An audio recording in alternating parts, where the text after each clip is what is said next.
एक लड़की की नई नई शादी हुई।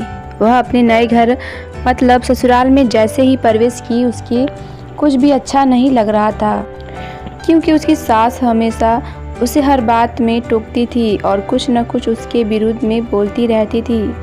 उसे अपने पिता का घर याद आने लगा। हर पिता के समान उसका पिता भी उससे बहुत प्रेम करता था। बचपन से जवानी तक पिता ने अपनी बेटी की सारी ज़रूरतों को पूरा किया था और बहुत लाडों से अपनी बेटी को पाला था।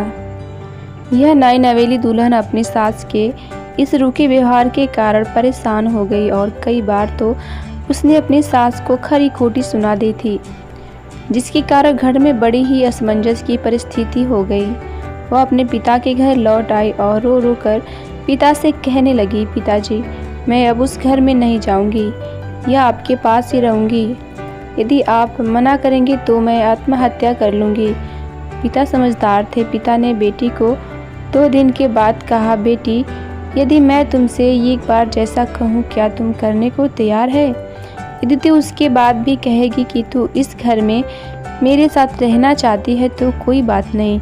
बेटी ने पिता से कहा, कहिए, लेकिन याद रखना यह अंतिम होगा।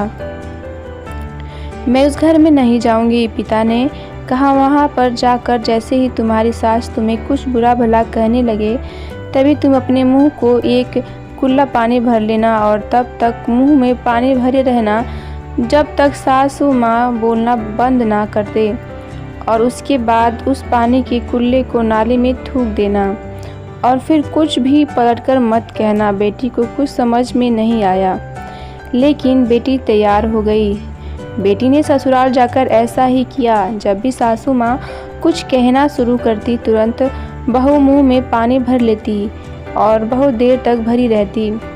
धीरे धीरे कुछ ही दिन में सासू माँ का व्यवहार इस बहू के प्रति नम्र हो गया। वो सोचने लगी कि कितनी अच्छी बहू है, पलटकर कोई जवाब नहीं देती और गुस्सा भी नहीं होती। अब वो उस बहू को बेटी कहने लगी और उसकी तारीफ करने लगी। कुछ दिन में सासू माँ का प्रेम भरा व्यवहार देखकर बहू भी अपनी सासू माँ को माँ के जैसे प्रेम करने लगी और दोनों खूब बातें करने लगे। साथ साथ घूमने और मार्केट और ख़रीदारी भी करने जाती। कुछ दिनों में इस लड़की का पिता अपनी बेटी से मिलने आया। घर के सभी लोगों ने पिता का खूब अतिथि सत्कार किया। फिर जब पिता अपने घर वापस जाने लगा तब अपनी बेटी से कहा, बिटिया, चलो, यदि तुम मेरे साथ चलना चाहती हो तो अपना सामान पैक कर लो, हम वापस चलेंगे। तब बेटी ने कहा, नहीं, अब यही मेरा घर है। मैं अपने सासू माँ से बहुत प्रेम करती हूँ और अब मैं इन्हें किसी भी कीमत में अकेला नहीं छोड़ूंगी। यही मेरी माँ है। पिताजी ने अपनी बेटी की इन बातों को सुनकर और सास बहू के अटूट प्रेम देखकर बहुत खुश हुए और बेटी को बहुत आशीष देकर खुशी खुशी घर लौट आए। कहानी की शिक्षा है, प्रेम सब बातों को सह लेता है। रिश्ते बनाना आसान है, निभाना कठिन, लेकिन जो रिश्ते निभाना जानते हैं वे ही लोग सही ये मायने में सच्चा प्रेम करते हैं। आपने इस सास बहू की मज़ेदार कहानी से क्या सीखा, यह हमें कमेंट बॉक्स में ज़रूर बताएं। धन्यवाद।